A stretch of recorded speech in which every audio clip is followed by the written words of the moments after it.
23 जनवरी सन 1999। दोस्तों, यह वो दिन है जिसे भारतीय मसीह इतिहास में एक बड़ा ही डार्क दिन माना जाता है, क्योंकि आज से तकरीबन पूरे 25 साल पहले जनवरी 23, 1999 में ग्राहम स्टेन्स के परिवार को उड़ीसा में जलाकर मार दिया गया था, जिसमें शामिल थे ग्राहम स्टेन्स और उनके दोनों बेटे फिलिप और तिमोथी, जिन्हें उड़ीसा के मनोहरपुर में जिंदा जलाकर मार दिया गया था। ग्राहम स्टेन्स और परिवार ऑस्ट्रेलिया से आए क्रिश्चियन मिशनरीज थे, जो कोढ़ से पीड़ित लोगों के बीच सेवकाई करते थे। उन्होंने एक लेप्रेसी होम स्टार्ट किया जिसका नाम था मयूरभंज लेप्रेसी होम, जिसमें कोढ़ से ग्रसित लोगों का इलाज किया जाता था। दोस्तों, यदि आपने कभी किसी कोढ़ी को देखा होगा तो आप जान पाएंगे कि कोढ़ कितनी डरावनी और कितनी घिनौनी बीमारी है, और ऐसे लोगों के बीच में सेवकाई करने के लिए, उनके बीच में रहने के लिए बहुत बड़ा दिल चाहिए, और सिर्फ परमेश्वर के लोग ही ऐसा कर सकते हैं। ऐसे लोगों के बीच में ग्राहम स्टेन्स और उनका परिवार रहता था, और ऐसे लोगों के बीच में वो रहकर अपनी सेवकाई को करते थे, और सन 1965 से लेकर सन 1999 तक वो ऐसा करते रहे। ग्राहम स्टेन्स ने उड़ीसा में रहते हुए, क्योंकि वो दूसरे लोगों से मिलते थे, तो दूसरे लोगों से मिलने के कारण वहाँ की उड़िया लैंग्वेज भी सीख ली, और वहाँ के लोकल लोगों के लिए रोजगार के साधन भी जनरेट किए। लोगों को चटाई बनाना, रस्सी की टोकरी बनाना और पत्तों से हैंडीक्राफ्ट बनाना यह भी सिखाया, ताकि लोकल लोगों को रोजगार मिल सके और वो खुद कमाकर अपनी इनकम जनरेट कर सके। उनके लेप्रेसी होम में रहते हुए बहुत से लोग कोढ़ से ठीक हो गए। अब होता ऐसे था कि जब किसी को कोढ़ हो जाता तो उन्हें गांव से निकाल दिया जाता था, उन्हें परिवार से निकाल दिया जाता था, और वो लोग ग्राहम स्टेन्स के पास लेप्रेसी होम में आते और वहां पर उन्हें ट्रीटमेंट दिया जाता था, और उस ट्रीटमेंट की वजह से और उस केयर की वजह से बहुत सारे लोग कोढ़ से मुक्त हो जाते थे। 23 जनवरी सन 1999 में ग्राहम स्टेन्स अपने दोनों बेटों फिलिप और तिमोथी के साथ एक कैंप में जा रहे थे, और उसी दौरान तकरीबन 50 लोगों की एक भीड़ हाथ में कुल्हाड़ी लिए और घातक हथियार लेकर आए, और ग्राहम स्टेन्स और उनके परिवार पर उन्होंने अटैक किया। जब वो इन अटैक्स के कारण बेहोश हो गए तो उन तीनों को उठाकर उनकी गाड़ी में डाल दिया गया और उस गाड़ी में आग लगा दी गई।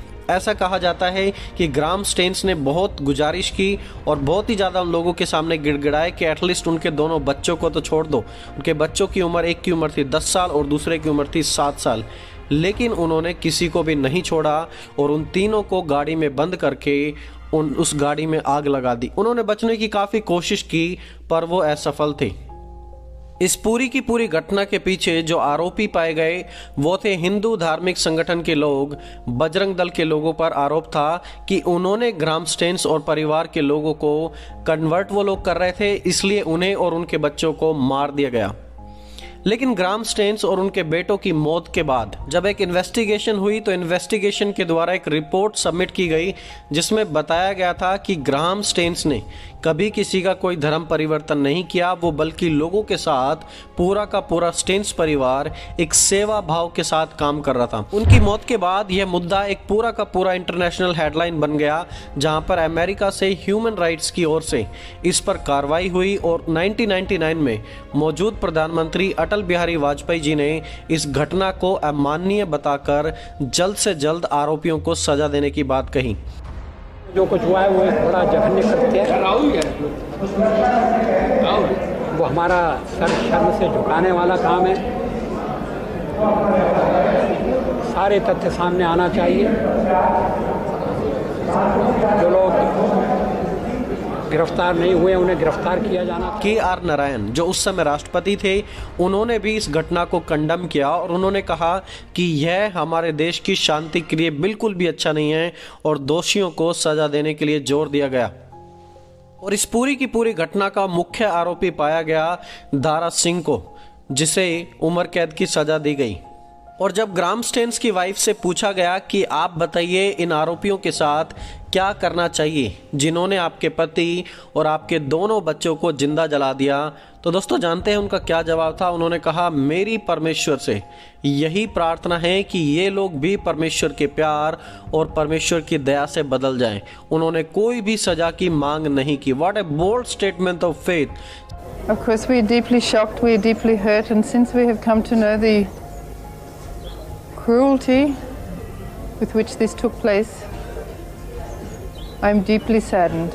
And still my prayer and desire is that these people who took my husband's life will be touched by that same love so that they will never do this to any other person. Staines की wife ने prove कर दिया कि नफरत से बड़ा है प्यार, जो सिर्फ और सिर्फ प्रभु यीशु मसीह ने सिखाया है। ग्राहम स्टेन्स और बच्चों की मौत के बाद भी उनकी पत्नी अगले 5 साल उड़ीसा में रही और फिर सन 2004 में वापस अपने देश ऑस्ट्रेलिया चली गई।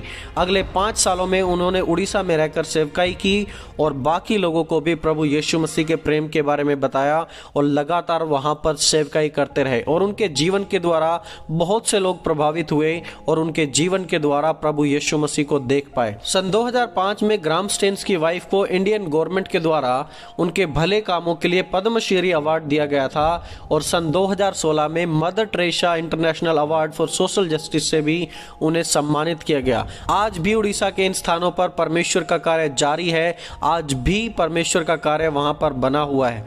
जो स्टार्ट किया गया था, परमेश्वर उसकी देखभाल आज भी कर रहे हैं और वो कार्य आज भी बढ़ रहा है।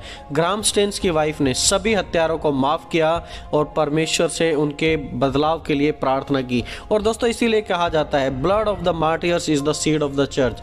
मसीह शहीदों का लहू कलीसियाओं को उपजाने वाला बीज है।